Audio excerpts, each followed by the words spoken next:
Bueno, les invito a abrir, por favor, en 2 Corintios, capítulo 11, versículo 16, 2 Corintios 11, 16, hasta el 21. 11, 16 al 21.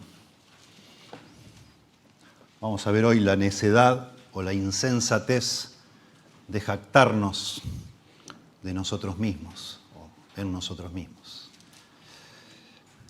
La insensatez de jactarnos en nosotros mismos. 2 Corintios 11, del 16 al 21, dice así la palabra de Dios. Otra vez digo, que nadie me tenga por loco, o de otra manera, recibidme como a loco, para que yo también me gloríe un poquito. Lo que hablo no lo hablo según el Señor, sino como en locura, con esta confianza de gloriarme. Puesto que muchos se glorían según la carne, también yo me gloriaré. Porque de buena gana toleráis a los necios, siendo vosotros cuerdos. Pues toleráis si alguno os esclaviza, si alguno os devora, si alguno toma lo vuestro, si alguno se enaltece, si alguno os da de bofetadas. Para vergüenza mía lo digo, para eso fuimos demasiado débiles. Hasta ahí la lectura. Probablemente sea seguro decir que la humildad es la cualidad de carácter que nos va a capacitar para hacer todo lo que Cristo quiere que seamos. Quizás, de nuevo, no sería exagerado decir que es la principal de todas las virtudes, la humildad. No podemos venir a Dios sin humildad. No podemos amar a Dios por sobre todas las cosas sin humildad. No podemos ser testigos efectivos para Cristo sin humildad. No podemos amar y servir a nuestros cónyuges o a nuestros prójimos sin humildad. No podemos dirigir, liderar de una manera piadosa sin humildad. No podemos comunicarnos apropiadamente sin humildad. No podemos resolver conflictos sin humildad. No podemos lidiar con el pecado de otros de manera correcta sin humildad, porque dice que lo debemos hacer con espíritu de mansedumbre. Especialmente, tampoco podemos resistir el pecado nosotros sin humildad, sometiéndonos a Dios, como dice Santiago. En pocas palabras, debemos abrazar y vivir la humildad para poder verdaderamente vivir y ser quienes Dios quiere que seamos. Es por eso que en la Biblia se nos exhorta tanto a ser humildes. Dice el apóstol Pablo allá en Efesios capítulo 4, yo pues, preso en el Señor, os ruego que andéis como es digno de la vocación con que fuisteis llamados, con toda humildad y mansedumbre. La manera de vivir una vida digna del Señor y de lo que el Señor hizo por nosotros, en primer lugar, es vivir una vida humilde, con toda humildad y mansedumbre. Lamentablemente, no podemos tener humildad, o no puede haber humildad donde hay orgullo. Son como el agua y el aceite, ¿verdad? Imposible. El orgullo es lo opuesto a la humildad. Y es uno de los pecados que Dios más aborrece según las Escrituras. Dice Proverbios 16:5, abominación es a Jehová todo altivo de corazón. Ciertamente no quedará impune. El orgullo es el vicio epidémico. Está por todos lados, en todas partes. No existe un lugar, si hay personas en él, donde no haya orgullo. Y se manifiesta también de muchísimas maneras. Si bien lo odiamos, decimos que lo odiamos, también lo tenemos y lamentablemente lo acariciamos y lo amamos. Todos tenemos orgullo, todos, cada uno de nosotros. La pregunta no es, ¿lo tengo? No, sí lo tenés. La pregunta es, ¿dónde lo tenés? ¿Y cuánto de ello tenés, del orgullo? Todos tenemos orgullo. Todos tenemos la tendencia a pensar demasiado acerca de nosotros mismos y demasiado en nosotros mismos, las dos cosas. Y eso es orgullo. El orgullo es la evidencia de nuestra inmadurez. de nuestra estupidez, de nuestra necedad y nuestro infantilismo. El pastor Charles Swindoll dijo, el paquete más pequeño en el mundo, el paquete más chiquitito en el mundo que se puede hacer, es un hombre envuelto en sí mismo. Me encanta, divertido, y lo es. Porque según la Biblia, la humildad es la forma de hacernos más grandes. El que quiera ser el primero, el más grande, que se haga siervo de todos, dijo Jesús.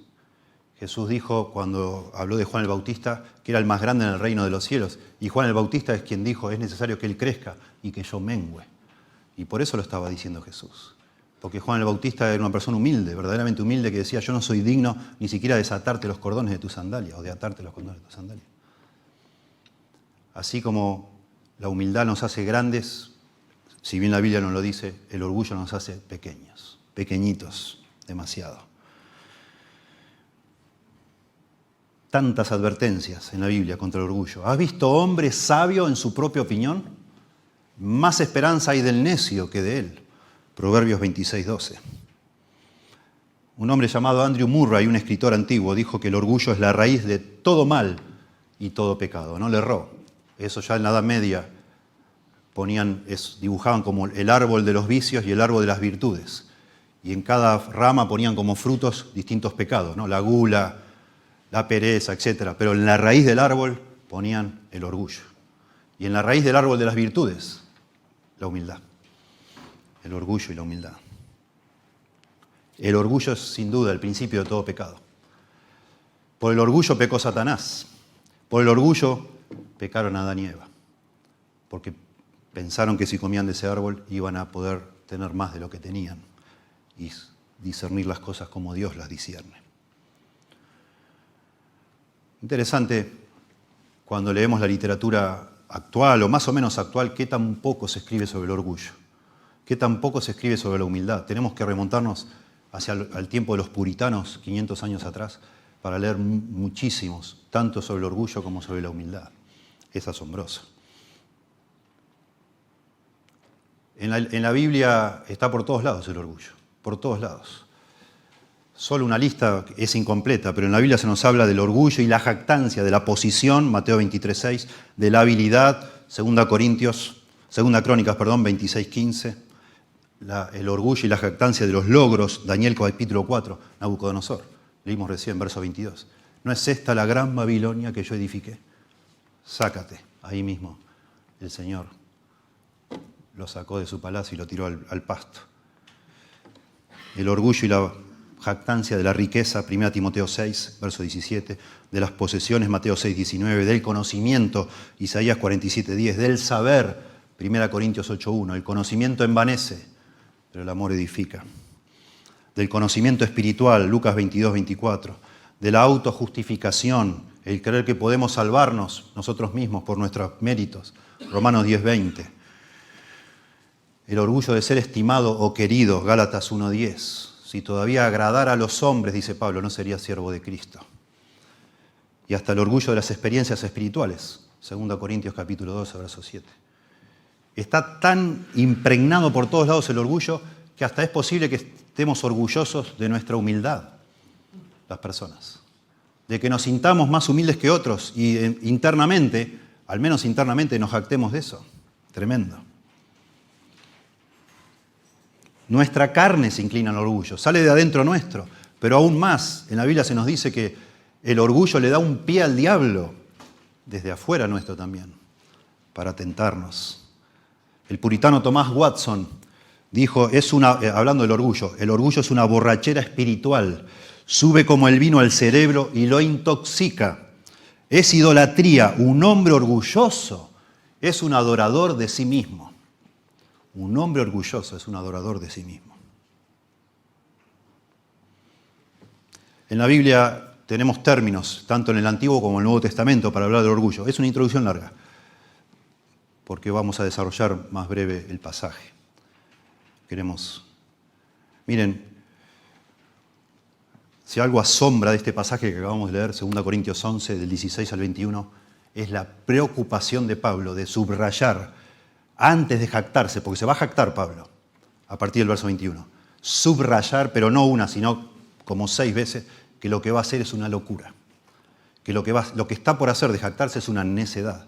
Porque es una necedad, y Pablo lo sabe. Y por eso estamos, de alguna manera, la gran enseñanza de este pasaje es volver a hacernos pensar a todos nosotros. La estupidez que es jactarnos orgullosamente de algo. Y cómo deberíamos luchar contra el orgullo como una peste en nuestras vidas. En nosotros y entre nosotros. Deberíamos odiar el orgullo. Y los que somos responsables de liderar esta iglesia deberíamos, de alguna manera, pero forzada, procurar crear entre nosotros una cultura de la humildad. Exaltar la humildad como lo más precioso que hay en una persona. Exaltarnos unos a otros si es necesario, porque a veces es necesario en una estructura humana decir, bueno, vos vas a estar encargado de tal o cual cosa. En base a la humildad, por sobre ninguna o por encima de cualquier otra virtud de una persona. Por eso tomamos este tiempo. En la Biblia, decía, hay palabras tanto en el Antiguo Testamento, en hebreo, como en griego, que hablan del orgullo. 6 palabras en hebreo hablan del orgullo. Todas ellas conllevan la idea de alzar, altura, magnificación, presunción o rebelión del yo.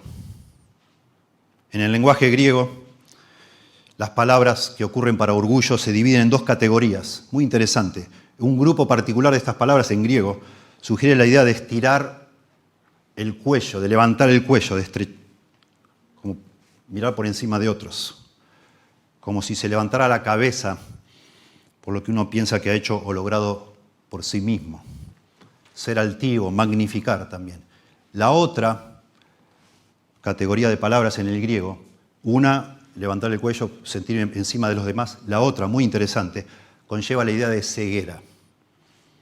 Y hasta sugiere la idea de estar envuelto en humo, una persona orgullosa. Juntando todas las palabras que se usan en la Biblia, tanto en hebreo como en griego, encontramos las personas orgullosas se presentan como teniendo una alta opinión de sí mismos, tan alta opinión de sí mismos, que mientras están allá arriba, en su concepto tonto, necio, estúpido, de su propia importancia, su pensamiento se ciega y pierden noción de la proporción, de la realidad, de lo que son las verdaderas cosas. Como Nabucodonosor, que acabamos de leer. El orgullo nos ciega a la verdad de Dios y algunas veces hasta a la simple realidad, a lo que es obvio, ni lo podemos ni ver, se nos pasa de largo. Los sinónimos bíblicos para orgullo son vanagloria, pedantería, jactancia, arrogancia, altanería, presunción, altivez.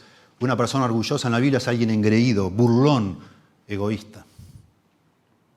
Y por supuesto en la Biblia no solo hay instrucción, advertencias contra el orgullo, hay ejemplos, malos ejemplos, como para que tomar y evitar. Nunca en la Biblia encontramos en ningún lado que la Biblia sugiera a ninguno de los que la leemos algo como, bueno, vamos, tendrías que pensar más en vos. No pienses así de vos. Tenés que tener más, tenés que valorarte más.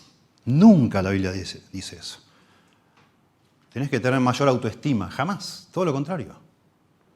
Jamás. Bueno, el primer ejemplo bíblico, mal ejemplo de orgullo, es Satanás. Él quiso ser semejante al Altísimo. Subiré a lo alto y seré semejante al Altísimo. Y cayó tremendamente. Y después usó esa misma artilugio para tentar a Eva. Sabe Dios que si comieras vas a conocer el bien y el mal. Comé, no seas tonta. Usías, un hombre que fue rey en Israel, es impresionante. Usías, algún día, también para remarcar este asunto, valdría la pena predicar sobre su vida. El hombre empezó bien, empezó a ser un buen rey y Dios lo empezó a prosperar. Y empezó a prosperar, por supuesto, en riquezas y en fama y en poder. Pero dice 2 Crónicas 26, 16, la Biblia de las Américas dice, pero cuando llegó a ser fuerte, su corazón se hizo tan orgulloso que obró corruptamente. Bueno, Nabucodonosor, acabamos de leer en la lectura de cada domingo. Tremendo ejemplo de un hombre orgulloso. Parece hasta mentira pensar que un rey como Nabucodonosor, que fue en su momento histórico el rey más poderoso de la tierra, rey de los babilonios, los caldeos, que él reconozca, después de esa humillación, que Dios es el Altísimo y Él gobierna sobre todas las personas. Maravilloso. Su hijo, lamentablemente, no aprendió, Belsasar, otro ejemplo de orgullo, no aprendió la lección de su padre. Se exaltó a sí mismo en lugar de Dios y de nuevo Dios lo cortó. El fariseo de Lucas 18, un ejemplo triste, lamentable del orgullo. Te alabo Dios, el hombre en el templo. Te alabo Dios, porque no soy como este pecador, señalando a otro. Tremendo. Eso es el orgullo, ese espíritu de compararnos unos con otros y de sentirnos bien con nosotros mismos porque alguien está peor o pensamos que está peor. La ironía de esa historia es que el otro estaba bien, porque el otro se golpeaba el pecho y decía, Señor, ten piedad de mí, que soy el pecador. Y el Señor dice, este fue justificado a su casa. Tremendo. Bueno, hay otros ejemplos. Saúl, por supuesto, el rey Herodes, Diótrefes. Demasiados ejemplos y advertencias en la Biblia. Antes del quebrantamiento es la soberbia y antes de la caída la altivez de espíritu, dice Proverbios 16, 18. Es un pecado destructivo el orgullo. Donde hay orgullo hay contiendas, hay división y no está la bendición de Dios, hay maldición. Y espera la caída. No se tarda las consecuencias. Si pudiéramos imaginar o elaborar una definición de orgullo, tenemos que introducir el concepto de una persona que está enfocada en sí misma. Así como la Biblia dice que de Él, por Él y para Él son todas las cosas, Romanos 11:36. Una persona orgullosa o los orgullosos son los que piensan que de ellos, por ellos y para ellos son todas las cosas. Podríamos definir así el orgullo. Claro que sí. Y por supuesto todo esto se aplica, aunque a veces a primera vista no parece, de una persona que está sumida en la autocompasión, en el sentido de fracaso propio, ¿no? Decir, yo no soy nada, soy un desastre, siempre me equivoco, siempre fallo. Eso también es orgullo, según la Biblia. Porque esa persona está enfocada en sí misma también. Dijo alguien que una persona sumida en la autocompasión quiere hacer las cosas para y por medio de su propio poder y fuerza para el reconocimiento personal. Ellos quieren que todo el mundo les sirva, los quiere y los apruebe. Cuando estos deseos no son llenados, una persona orgullosa se hará más interiormente enfocada y continuará un círculo vicioso. La persona enfocada en sí misma que lamenta el hecho de que no es lo que desesperadamente quiere ser, exaltada o estimada, no debe estar engañada al pensar que no es orgullosa. Claro que lo es. Cada vez que vos y yo estamos enfocados en nosotros mismos, estamos pecando de orgullo, aunque no alardeemos hacia afuera de eso. No importa. Nada puede estar más lejos de la realidad de que creer que esa persona es humilde, porque pobrecito, no habla, siempre está calladito. Para resumirlo todo, una persona orgullosa cree que la vida gira en torno a ella. Su felicidad, sus logros, su valor. Todo depende de vos. Eso es orgullo. Orgullo es una forma de pensar como amo en vez de como siervo. Es un enfoque en uno mismo, del servicio de uno mismo, una búsqueda del autorreconocimiento, de la autoexaltación, un deseo de controlar todas las cosas por uno mismo. Eso es el orgullo. El puritano Thomas Watson dijo, el orgullo busca desendiosar a Dios. El orgullo busca desendiosar a Dios. Dice MacArthur, el orgullo es la idolatría definitiva, final, y por lo tanto el pecado más atroz, porque requiere reemplazar la vida centrada en Dios por la vida centrada en mí o en vos. Tremendo. Bueno, un poquito exaltar la humildad o hablar un poco de la humildad y entonces ir con este contexto a 2 Corintios 11. Por supuesto, si el orgullo es el vicio epidémico, la humildad entonces es la virtud extraña o rara en vías de extinción, digamos así. Así como el orgullo es la raíz de toda maldad, la humildad es la raíz de toda virtud o de cada virtud. También existen términos distintos, tanto en el Antiguo como en el Nuevo Testamento, para hablar de la humildad. La mayoría de esos términos se refieren a doblegarse o agacharse. Por eso no es tan popular. No es lo que nosotros andamos deseando, doblegarnos, someternos, agacharnos, sujetarnos. Si quisiéramos ser humildes, eso es lo que deberíamos hacer en nuestros corazones. Reconocer que alguien está encima nuestro, como tuvo que hacer Nabucodonosor. Eso es humildad. En el Nuevo Testamento, en el griego, hay dos palabras que se usan principalmente para humildad. Una significa servil, humilde o envilecerse, hacerse servil o envilecerse. Y la otra, ser dócil, manso o flexible. Bueno, todos estos conceptos de humildad eran muy, muy rechazados y negativos en la cultura griega, donde estaban los corintios. Era una cosa impensado. Y esa para mí es uno de los motivos de meditación más preciosos, pensar que un día vino un hombre llamado Jesús y transformó el mundo. Y él, por supuesto, no solo habló de la humildad, sino que mostró una humildad que nunca se había visto jamás. Jamás. Sobre todo sabiendo quién era él, pensando quién era él. Dios mismo, el creador de todo el universo, siendo tan humilde. Y eso transformó, por lo menos hasta ahora, lo que el ser humano o la humanidad piensa acerca de la humildad.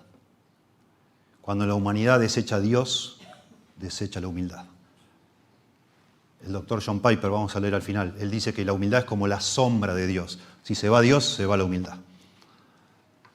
Vino Dios a este mundo y vino el realce de la humildad, el aprecio de la humildad, el valor de la humildad. Decir, wow, este hombre es un hombre grande, mirá la grandeza que tiene este hombre. Cómo es capaz de negarse a sí mismo por el bien de otros. Bueno, eso se está acabando, porque ya el ser humano no quiere pensar mucho en Dios. Pensamos, si quisiéramos definir la humildad de una manera paralela como hicimos con el orgullo, diríamos que la humildad es una mentalidad de siervo, no de amo. Es un enfoque en Dios y en otros, así como el orgullo era un enfoque en mí. Todo en mí. La humildad es un enfoque en Dios y en otros, fuera de mí. Es una búsqueda del reconocimiento y la exaltación de Dios, no la mía. Es un deseo de glorificar y agradar a Dios en todas las cosas, por todas las cosas que Él ha dado. Eso es humildad. Y por supuesto en la Biblia hay ejemplos también. Bueno, Cristo es el ejemplo máximo. Se nos habla de Moisés, el líder Moisés, que era un hombre, no era un blandito. Cristo tampoco lo era, sabemos cómo era Cristo, cómo fue Él cuando hubo que ponerse firme, se puso firme, claro que sí. Moisés también, pero dice que era el hombre más manso de toda la tierra, Moisés. Abraham, cuando lo vemos dejarle a que su sobrino Lot elija la mejor parte y él se queda con lo peor. Juan el Bautista, ya lo mencionamos. María, hermoso, cuando el ángel le anuncia que ella va a ser la madre del Salvador, la oración de ella refleja humildad. Lo que el Señor diga está bien, yo lo voy a hacer. Hermoso. Y otros ejemplos. Y por supuesto el apóstol Pablo. El apóstol Pablo es quizás, sacando al Señor Jesucristo, el ejemplo más grande de humildad en toda la Biblia. Impresionante. Cuando él se despide de los ancianos de Éfeso, allá en Hechos capítulo 20, dice, yo estuve con vosotros sirviendo al Señor con toda humildad y con muchas lágrimas, no porque lo diga él solamente, pero vemos un hombre que estuvo dispuesto a negarse completamente a sí mismo por el bien de la causa del Señor. Él no importaba si lo mataban, si sufría, si le pegaban, si lo escupían, no importa, seguía adelante por la gloria de su Señor. Él habló de sí mismo como el principal, el abanderado de los pecadores, el más pequeño de todos los santos, y no con falsa modestia, como decimos nosotros, no, yo, y te morís de ganas de que te aplaudan, ¿no? Y decís, no, bueno, así somos, ¿no? No así fue Pablo. Pablo es el que dijo, oh profundidad de las riquezas, de la sabiduría y de la ciencia de Dios, cuán insondables son sus juicios e inescrutables sus caminos, porque ¿quién entendió la mente del Señor? ¿O quién fue su consejero? ¿O quién le dio a él primero para que él fuese recompensado? Porque de él y para él son todas las cosas. A él sea la gloria por los siglos de los siglos. Amén. Romanos 11, del 33 al 36. Pablo estaba convencido de la importancia de la humildad. Y Pablo entendía, creo yo, como Cristo entendía perfectamente, que no se trata de definir la humildad, sino mostrarla. Es como el amor. El amor se entiende mejor cuando lo ves en práctica, y la humildad lo mismo. Si queremos que alguien sea humilde, por eso dije en un momento, Si quisiéramos que acá haya una cultura de humildad, nosotros, los que Dios nos ha puesto a liderar esta iglesia, deberíamos ser el ejemplo máximo de humildad. Esforzarnos para que de ahí fluya, por decir así, a todos los demás. Y Pablo eso entendía muy bien. Cristo entendió muy bien, por eso lavó los pies de los discípulos. Les estoy dando un ejemplo, yo el maestro, a ustedes, dijo Jesús, para que ustedes hagan lo mismo. Porque así yo quiero fundar un reino, desde la humildad, desde el servicio por los demás. Y horas después de eso murió en la cruz, que es el ejemplo máximo de abnegación y humildad. Y el apóstol Pablo tomó, por decir así, la posta, y lo vemos esforzándose de todas formas posibles por ser un ejemplo de humildad. Y entonces llegamos acá y por eso, con eso en mente, nos damos cuenta de por qué el apóstol Pablo parece que se está retorciendo como si estuviera por hacer algo que le da asco. Y parece que lo está por hacer y no lo hace, lo está por hacer y no lo hace, y avisa y anticipa, y amaga y no lo hace.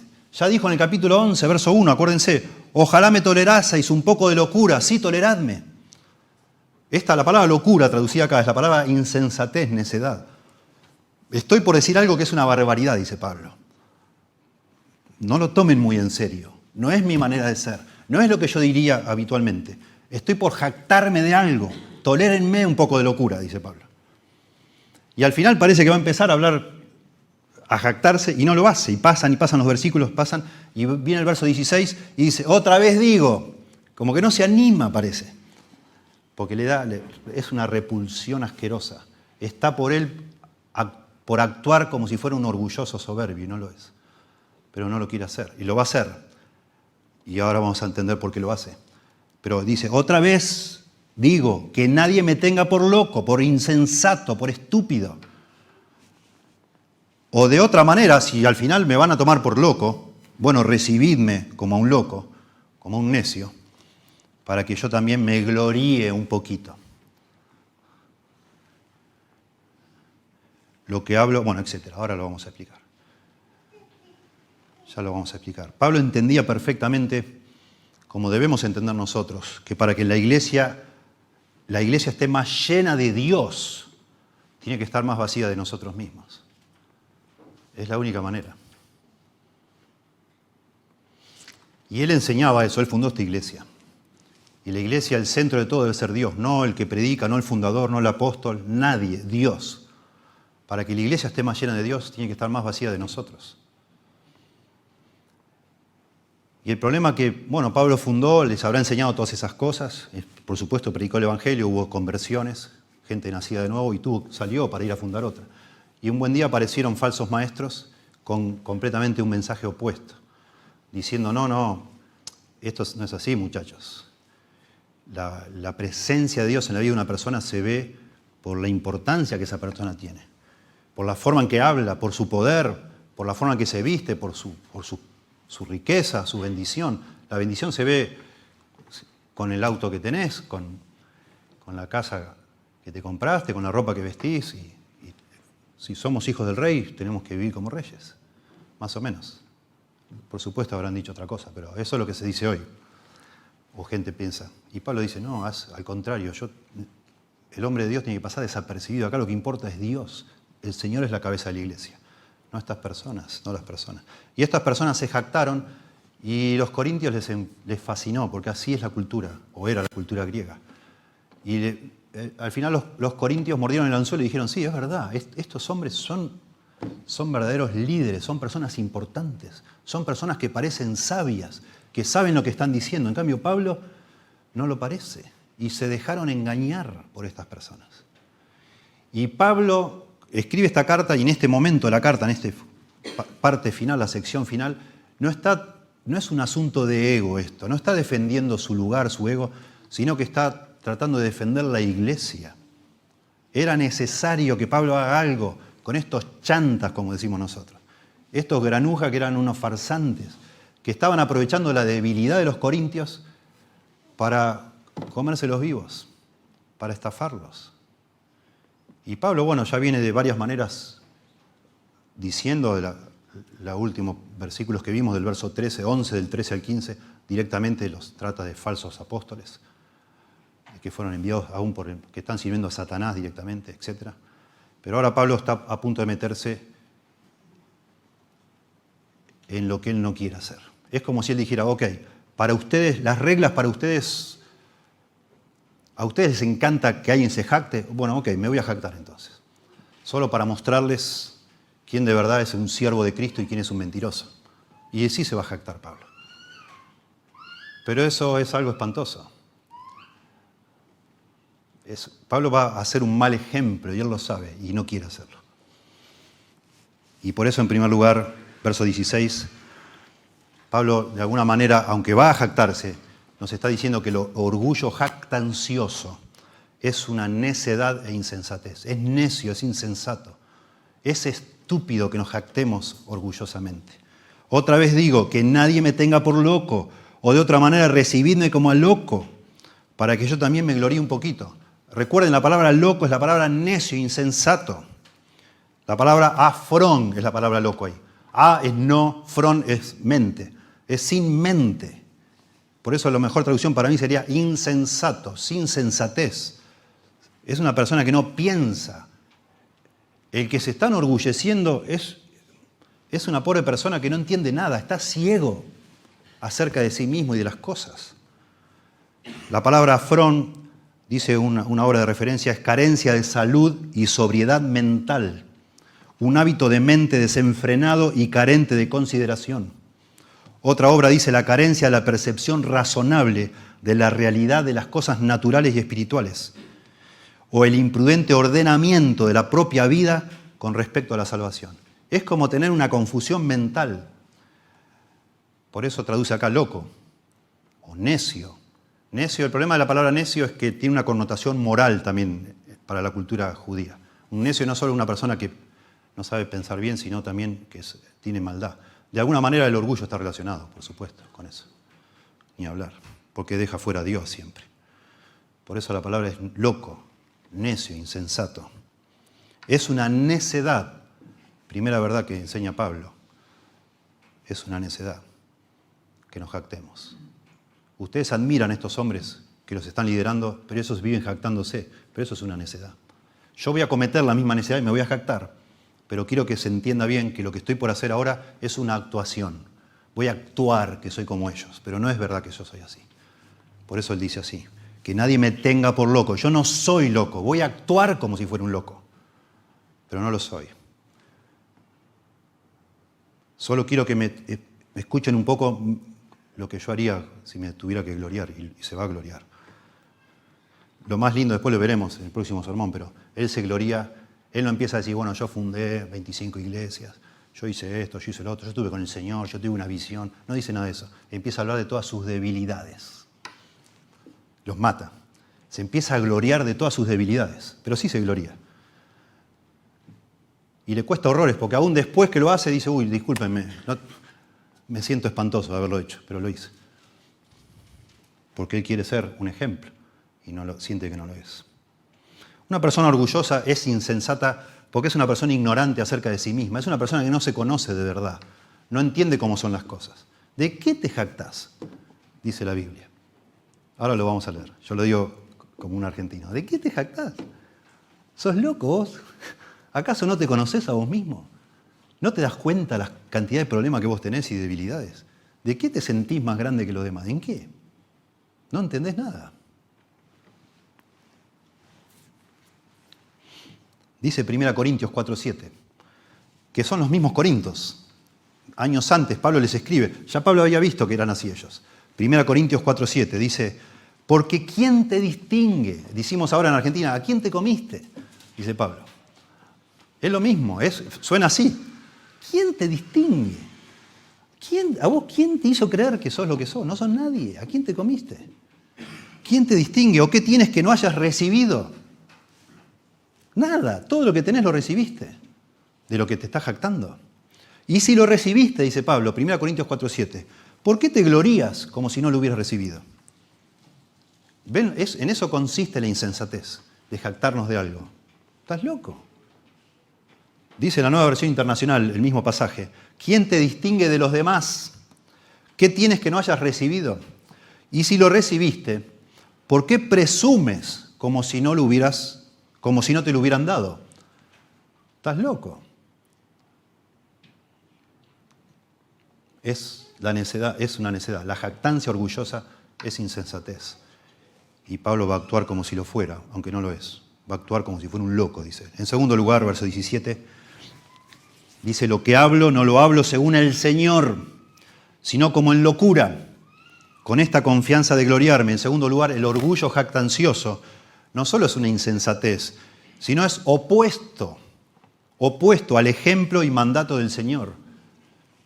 Cuando nosotros nos estamos jactando orgullosamente por algo, no estamos actuando como cristianos. Porque el Señor no hizo eso, ni enseñó ni mostró eso, jamás.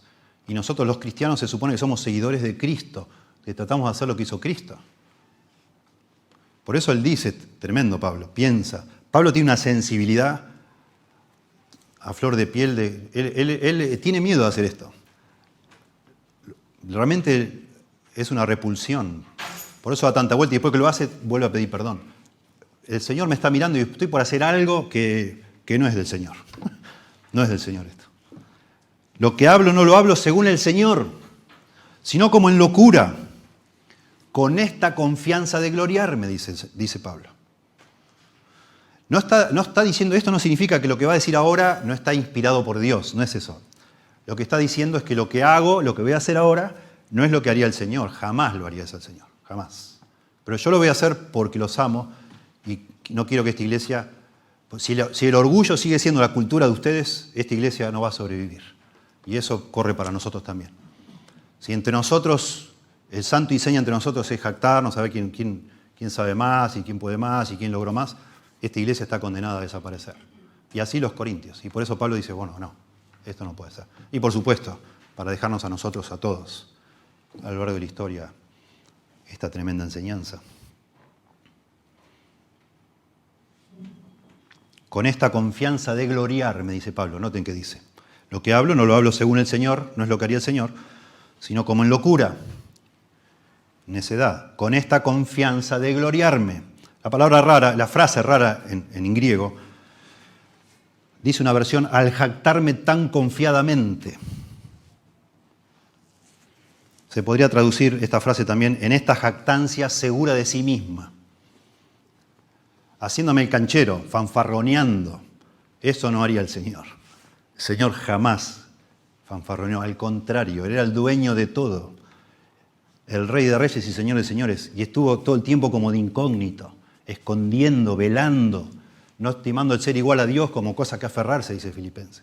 Todo lo contrario, no teniendo dónde recostar su cabeza, viviendo de la manera más austera posible, hablando de las cosas más preciosas que jamás nadie habló y nunca hablando de sí mismo. La única vez que Jesús habló de sí mismo, ¿qué dijo? Aprended de mí, que soy manso y humilde. La única vez que lo escuchamos al Señor hablar de sí mismo, te está diciendo, por favor, fíjense, imítenme, por favor, en la humildad y la mansedumbre. Tremendo. Pensemos por un momento en Jesucristo. La encarnación, en la Biblia se nos dice, la encarnación de Cristo nomás es una humillación.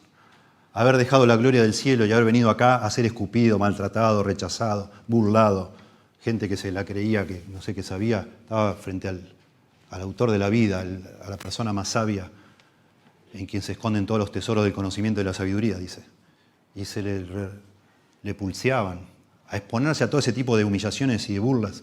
Eso en sí ya es un acto de humildad. Haberse encarnado en un pesebre, no haber bajado del cielo con un séquito de ángeles que habían paralizado el mundo, ¿no? Mientras él bajaba con cometas y cosas, vaya a saber, y estruendos y truenos y rayos, nada.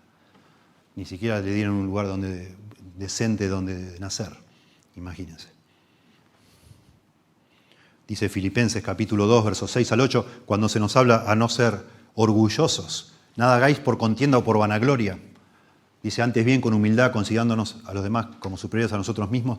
Dice, haya pues en vosotros el mismo sentir que hubo en Cristo Jesús, el cual, dice Filipenses 2:6, siendo en forma de Dios, no estimó el ser igual a Dios como cosa que aferrarse, sino que se despojó a sí mismo. Eso es la encarnación, pero dice, tomando forma de siervo, hecho semejante a los hombres. Pero continúa hasta como escalera descendente de humildad, digamos, Y estando en la condición de hombre, dice Pablo, se humilló a sí mismo, haciéndose obediente hasta la muerte y muerte de cruz. Ya dijimos, Mateo 11, 19, Él se describió a sí mismo como manso y humilde. Vivió toda la vida, y lo podemos seguir de una manera hermosa en el Evangelio de Juan, glorificando al Padre, sometiéndose a la voluntad del Padre, haciendo lo que el Padre quería que haga, consultando al Padre, no haciendo nada por sí mismo. Eso es humildad, sujetándose a la autoridad de otro, la primera persona de la Trinidad. El Hijo del Hombre, dice Marcos capítulo 10, verso 45. Y es el versículo central del Evangelio de Marcos. Marcos quiere subrayar eso, que Jesucristo, Dios mismo, fue un siervo. Y la manera más notable y magnífica de haber servido a la humanidad es habiendo muerto en la cruz. Dice Marcos 10, 45, porque el Hijo del Hombre, y son palabras de Jesús, dichas en su boca, no vino para ser servido, sino para servir y para dar su vida en rescate por muchos. Jesús dijo, el que quiera ser el primero, que sea el siervo de todos. El que quiera ser el más grande, humíllese más.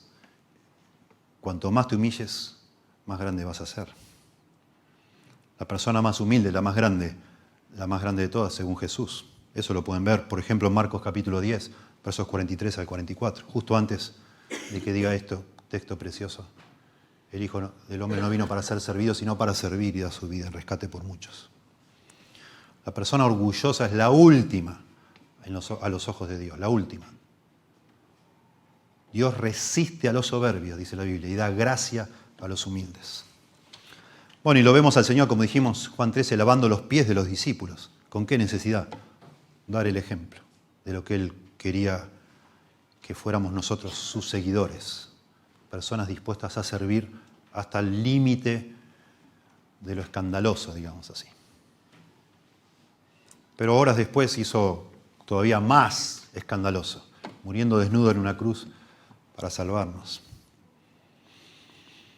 Sufriendo y muriendo con un acto, no para hacer un show ahí ni mandarse la parte, sino porque era necesario para nosotros que alguien muriera en nuestro lugar. Un servicio para nosotros, para pagar por nuestros pecados, poniéndonos nuestras necesidades por delante de las suyas, digamos. Si es que las tuviera, no tiene necesidades el Señor. Pero dándonos más importancia a nosotros que a Él.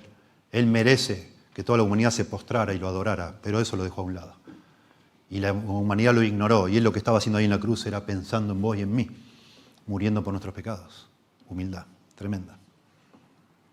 En tercer lugar, 2 Corintios 11. Estamos diciendo que el segundo punto, por eso hablamos de Jesús, que el orgullo jactancioso es en contra del ejemplo de Jesús y de sus enseñanzas. En tercer lugar, el orgullo jactancioso es mundano y superficial. Es algo del mundo, completamente. Nada espiritual, cero. Todo apariencia, cartón pintado, espejito de colores, todo. Verso 18, puesto que muchos se glorían según la carne, también yo me gloriaré. ¿Pueden ver entre líneas cómo el apóstol Pablo le sigue pegando a los falsos maestros? Está hablando de ellos.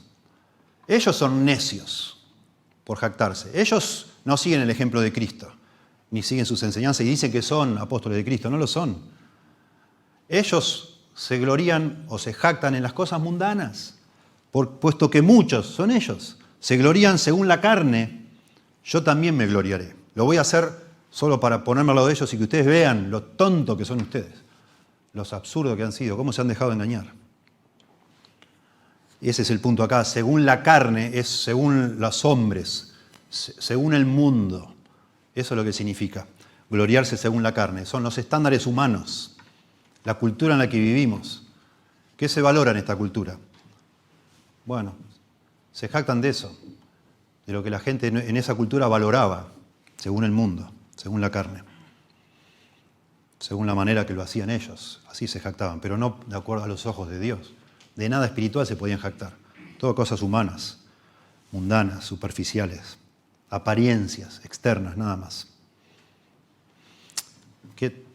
Es que ahí es, decíamos, relacionado con el punto que habíamos mencionado, que es necio, que no tiene nada que ver, es como te jactás de algo que no lo hiciste vos, lo recibiste. Qué pavada, qué tontería. Pero uno encuentra la vuelta para jactarse igual comparándose con otro. Y entonces cuando empezamos a compararnos en nosotros, tenés ese sentido o ese sabor de que sos mejor que alguien. Pero eso es todo mundano, carnal. ¿Quién dijo que el estándar es lo que hacen los demás? El estándar es Dios. Delante de Dios deberíamos ser como el publicano golpeándonos el pecho.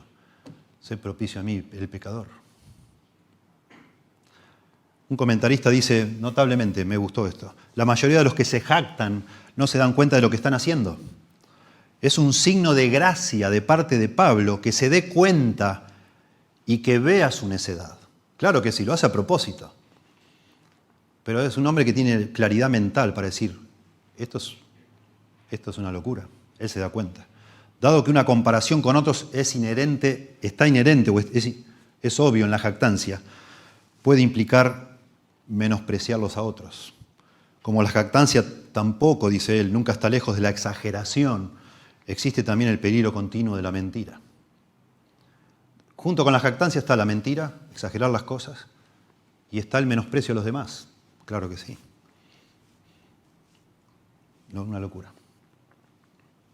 Así vivían en aquella época. Busqué, porque había leído hace años, no encontré la cita exacta, pero busqué lo que pensaba Aristóteles, que es lo que, por supuesto, como un representativo de los griegos en cuanto a esto. Él pensaba que una persona humilde era una persona deshonesta, pensaba Aristóteles.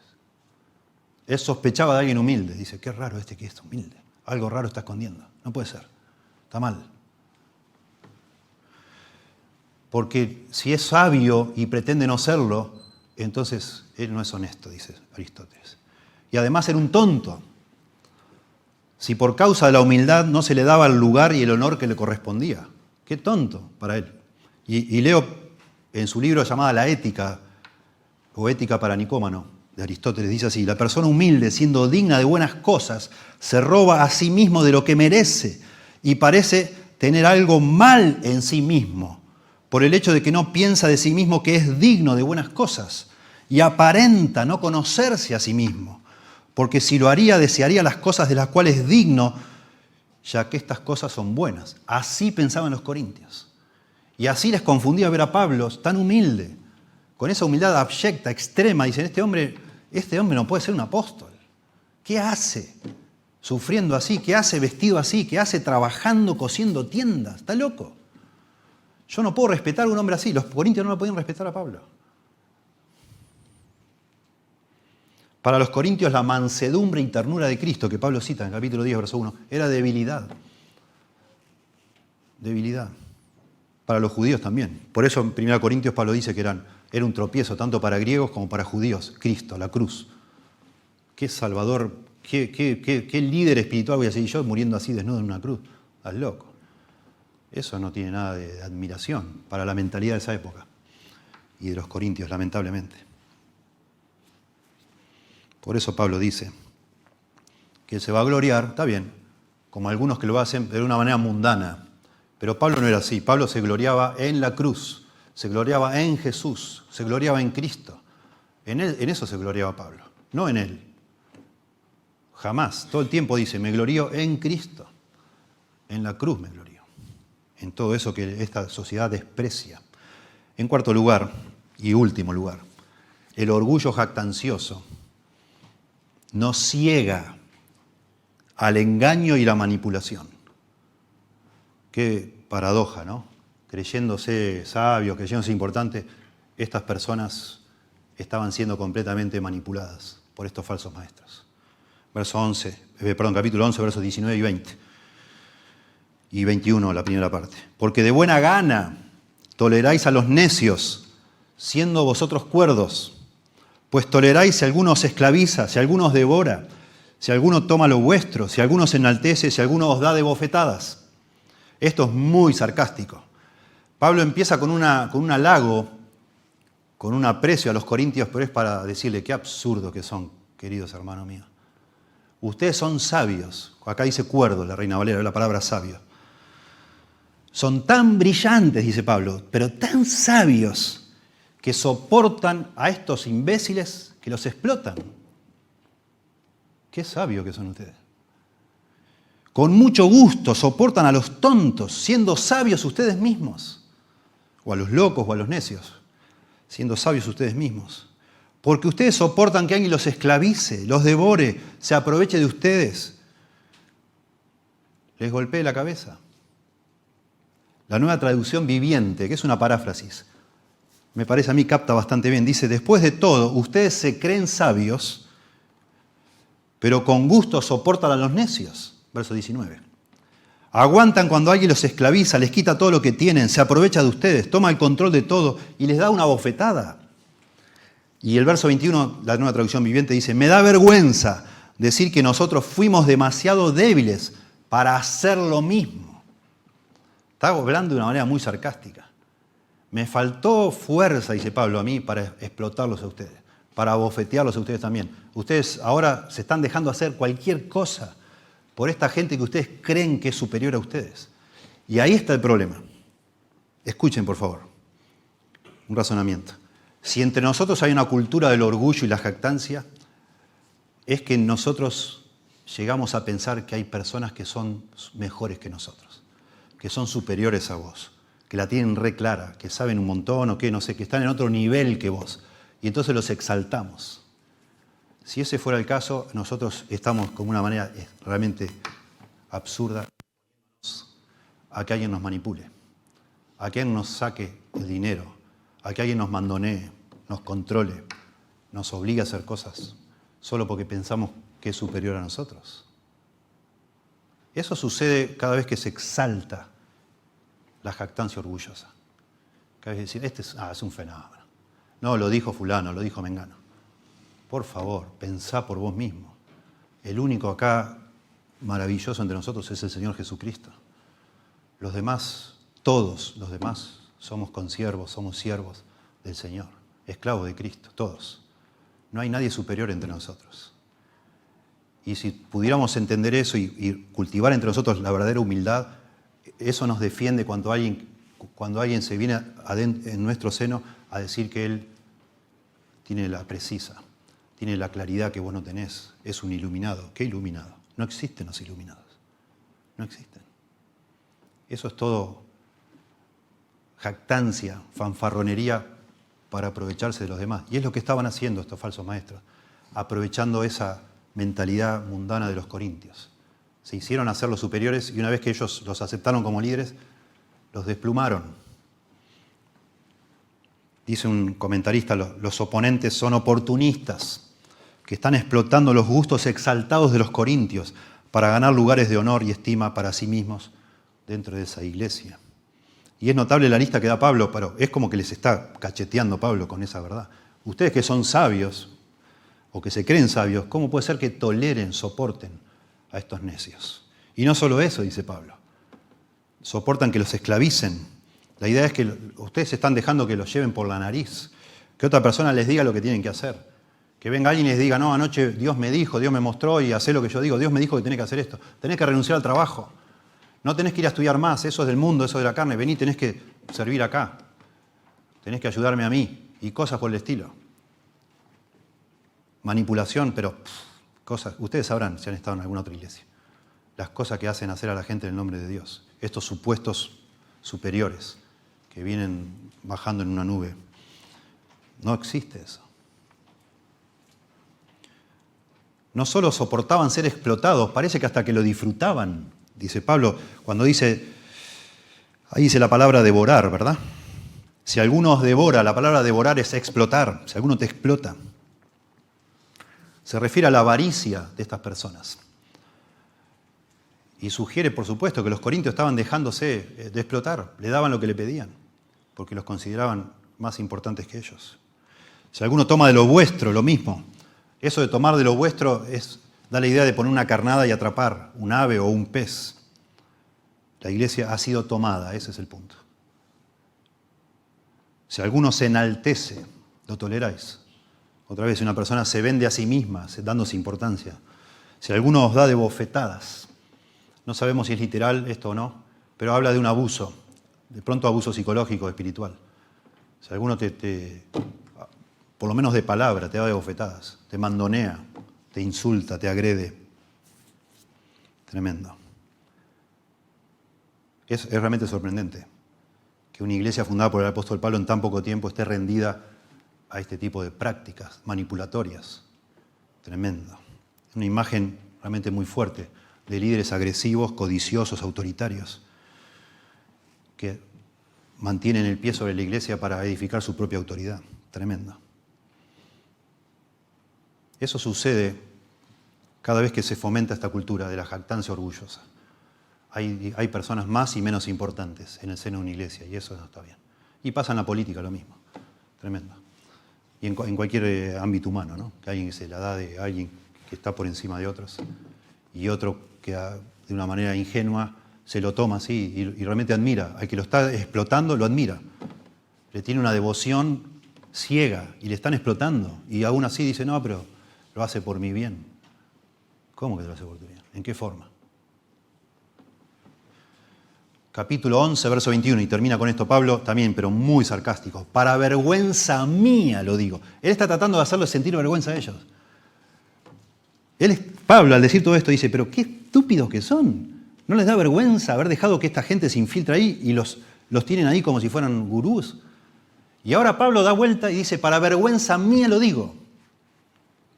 Para esto fuimos demasiado débiles. ¿Para qué? Para darles de bofetadas, para esclavizarlos, para tomar lo vuestro. Para eso no me dio el carácter. Soy muy débil yo. No pude hacer eso. Por supuesto está hablando de manera sarcástica. Es que a partir de ahora va a empezar a exaltar su propia debilidad. Se va a jactar de su debilidad. Y acá introduce el concepto. Yo fui demasiado débil. Para eso no me animo yo. Ahí sí les doy la razón. Estos son superiores a mí. Yo no me animo a desplumar a una iglesia. Yo no me animo a manipular gente, a mandonearla, a esclavizarla. Yo no quiero ser un autoritario. No puedo. No me animo. No pude. 1 Corintios 2:3 dice, y estuve entre vosotros con debilidad y mucho temor y temblor. Mi poder se perfecciona en la debilidad, dicen, capítulo siguiente. Y al final, capítulo 13, verso 4 de 2 Corintios, dice, porque aunque fue crucificado en debilidad, Jesucristo vive por el poder de Dios, pues también nosotros somos débiles en Él, pero vivimos con Él por el poder de Dios para con nosotros. Pablo todo el tiempo exalta la debilidad en contra o en contraste con estas personas. Conclusión. Hay un pasaje en Jeremías que te estremece. Lo voy a leer un pedacito. Realmente es un cuadro vívido que pinta Dios justo antes que su pueblo vaya cautivo a Babilonia por orgullo.